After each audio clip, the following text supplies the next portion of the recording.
Okay, so for today, I'm going to be showing you a little tour of my homeschool area.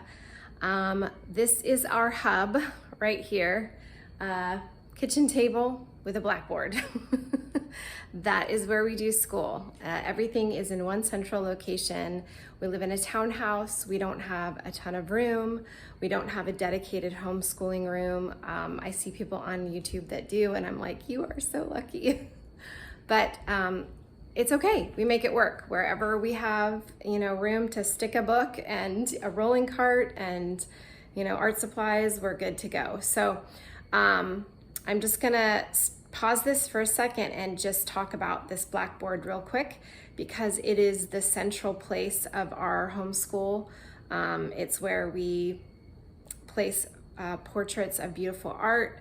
We put quotes, we put scripture, we put living ideas. It's where we put our memory work, and it's just kind of a moving art piece really throughout the entire year. To me, it's beautiful because it's just a reflection of like what God is doing in our home. And it's my favorite part of our home in general. So I'm gonna show you what it looks like. So here is our Blackboard, and it's just a wall. My husband did this for me with my dad. And what they did was they literally just built a frame. I wanted it to be huge. And then they painted it with chalk paint. And I'm actually gonna show you. My husband's gonna repaint it for me. He repaints it every year. It's Rust-Oleum chalkboard paint. But I'm getting ready to wipe it down. I have to use the Mr. Clean eraser. I guess they're sponges to get all of this off, because it does, as you can see, like there's places where I've erased and you can still kind of see it. So that's kind of why we repaint it every year, because after so many months of rewriting and rewriting and rewriting over it, it doesn't come off, like you can see right here. It's just kind of stuck back there.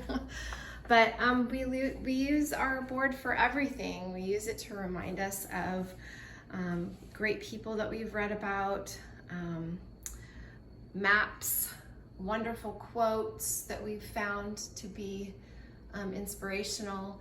Generally up here where you see all of these cute little watercolor prints, I typically have art prints up there during the school year of the different artists that we study. So this year I think we're doing Millet and Monet and a couple of Italian painters.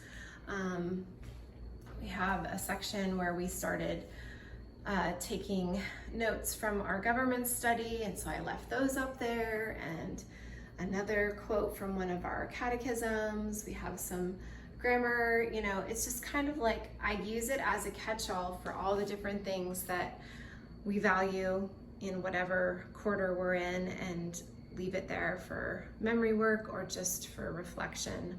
But it's a really special piece, and I feel grateful that God gave us such a big wall to use. So anybody can do it though. If you have a wall, you can make a chalkboard. It doesn't take a whole lot of effort. Like I said, you just frame it in and paint the wall chalkboard black and you're good to go. And then I just use the chalk markers because I personally cannot touch regular chalk. It's like, I can't even touch it. It's like touching newspaper for me. I can't do it. Some people can, but I can't.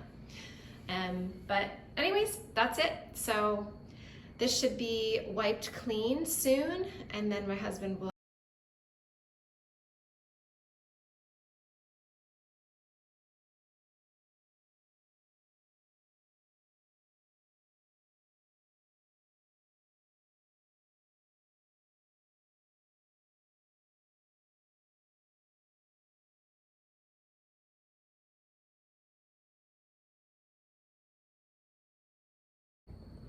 Okay, that's it for my part.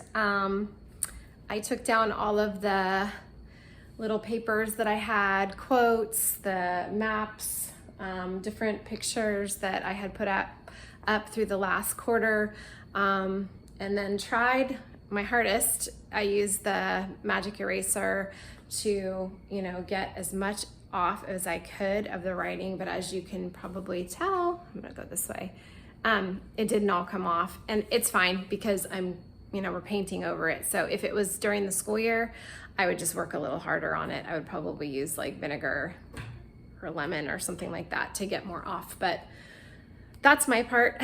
My husband is next up, and he is going to paint, and then it will just be a nice, clean, blank canvas for the year. I'm so excited.